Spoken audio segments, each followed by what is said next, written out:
foi o pior desastre na história da aviação no mundo, quando dois dos maiores aviões comerciais que existiam naquela época colidiram na decolagem de um deles, deixando 583 pessoas sem vida.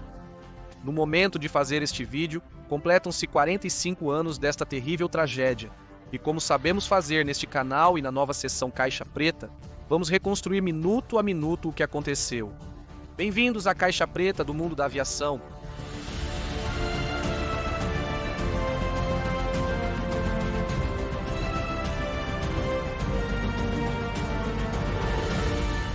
Ocorreu no dia 27 de março de 1977, no aeroporto de Los Rodeios, no norte da ilha espanhola de Tenerife, parte do que é conhecido como as Ilhas Canárias.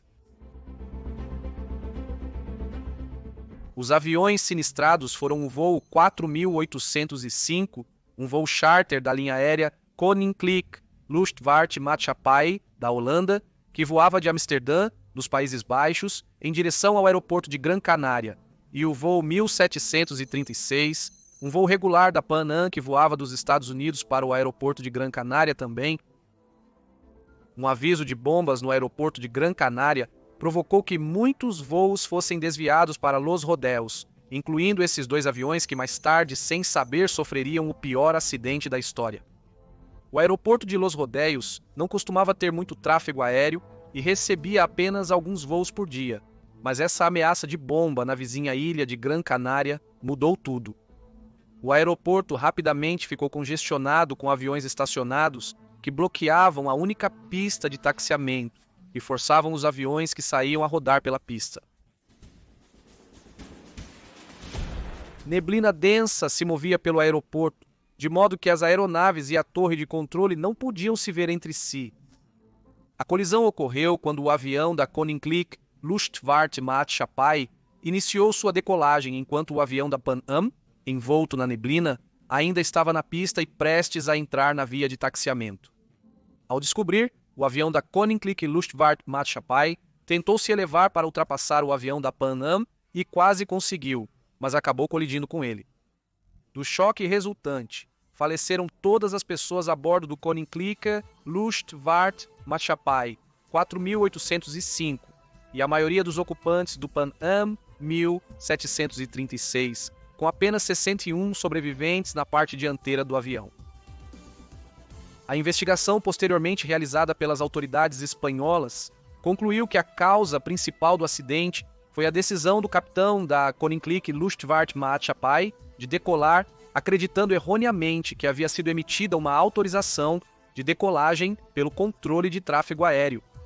Os investigadores holandeses colocaram maior ênfase no mal-entendido mútuo nas comunicações de rádio entre as equipes da Koninklijke Luchtvaartmaatschappij e o controle de tráfego aéreo ou o controle de tráfego aéreo.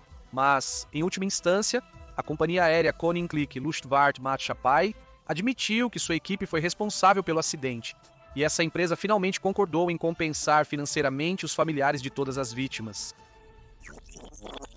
Mas vamos voltar e reconstruir minuto a minuto o que levou a este desastre aéreo. No dia do acidente, enquanto os aviões se dirigiam para Gran Canária, uma bomba na terminal de passageiros do aeroporto de Gran Canária explodiu às 13h15 hora local, que seriam às 14h15 em Madrid, Espanha. O explosivo foi supostamente colocado por militantes de um grupo separatista que queria a independência das Canárias da Espanha.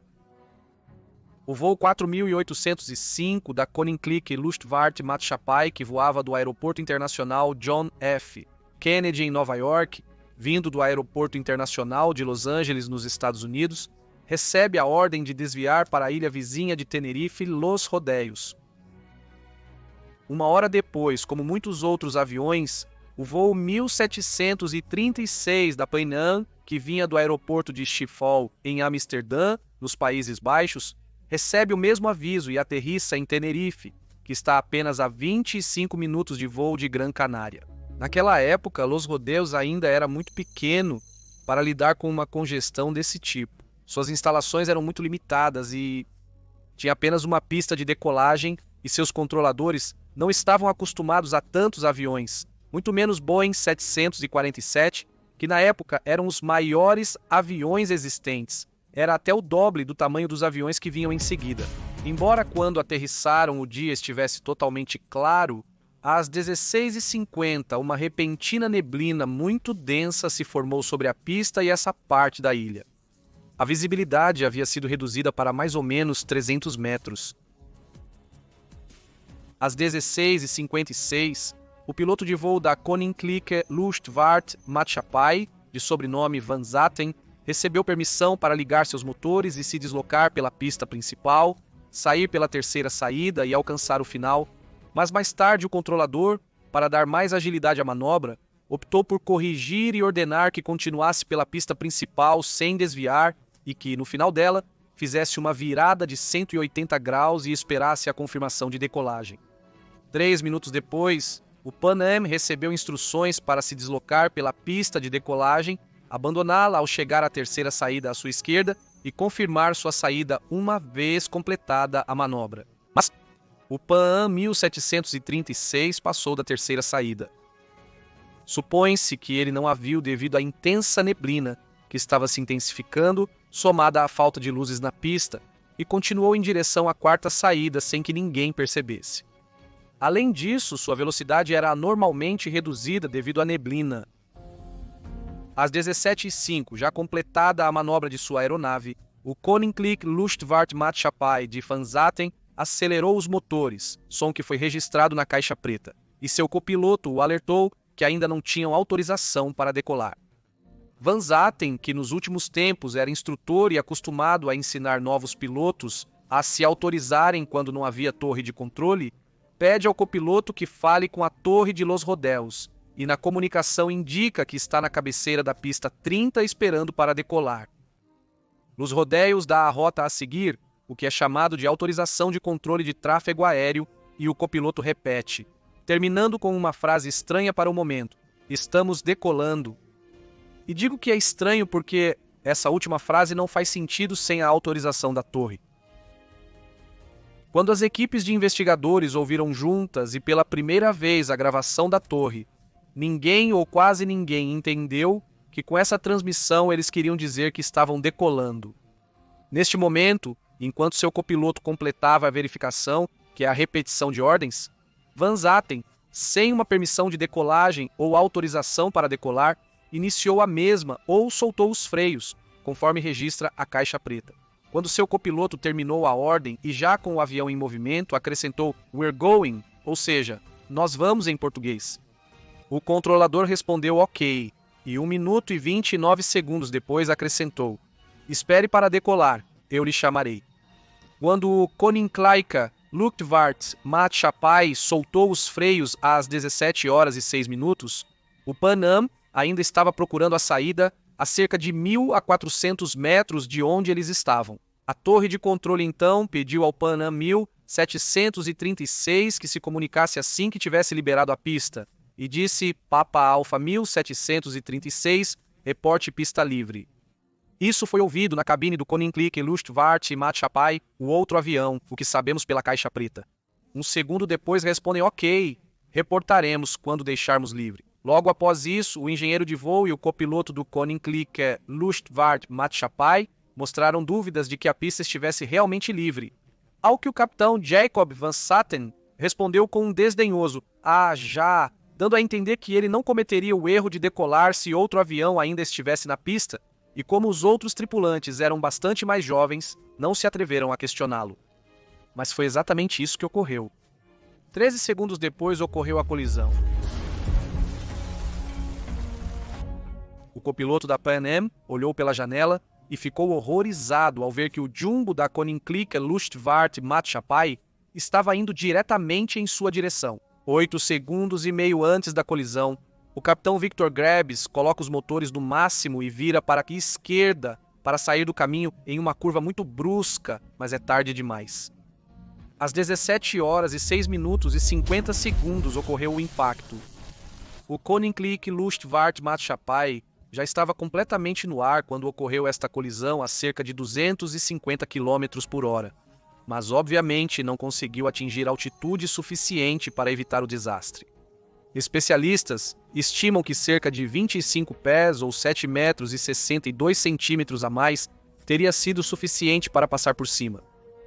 A parte frontal atingiu a parte superior do outro Boeing, arrancando o teto da cabine e a cobertura superior dos passageiros, após o que os dois motores atingiram o avião da Pan Am, matando a maioria dos passageiros da parte traseira instantaneamente.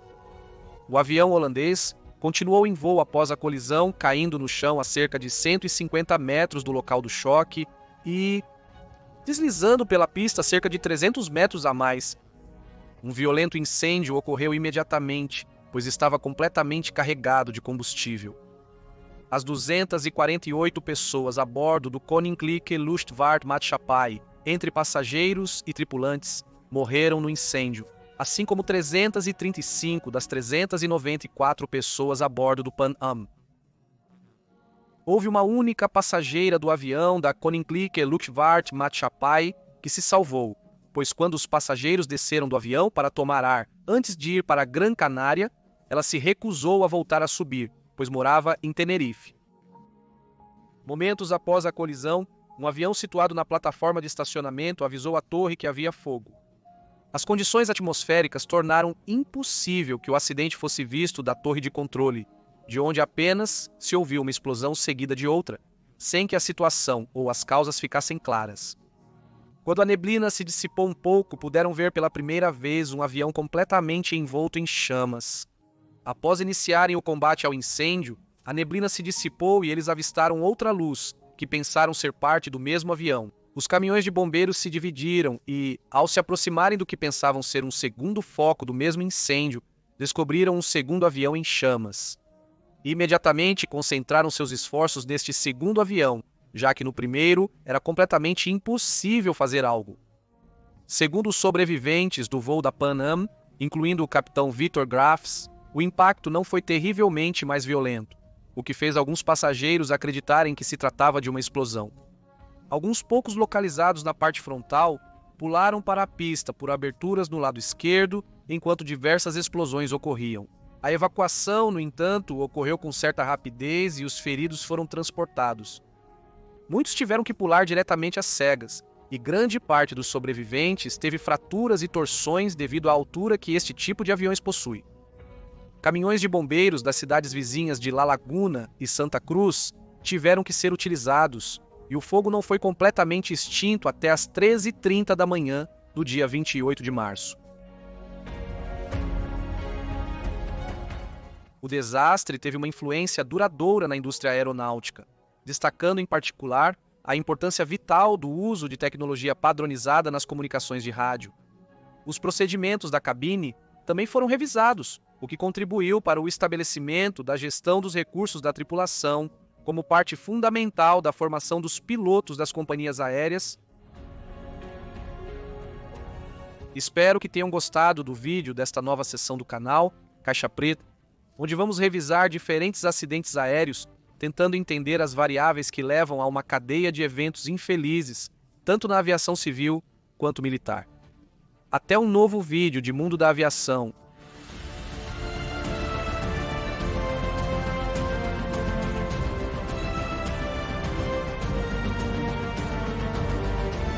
Obrigado.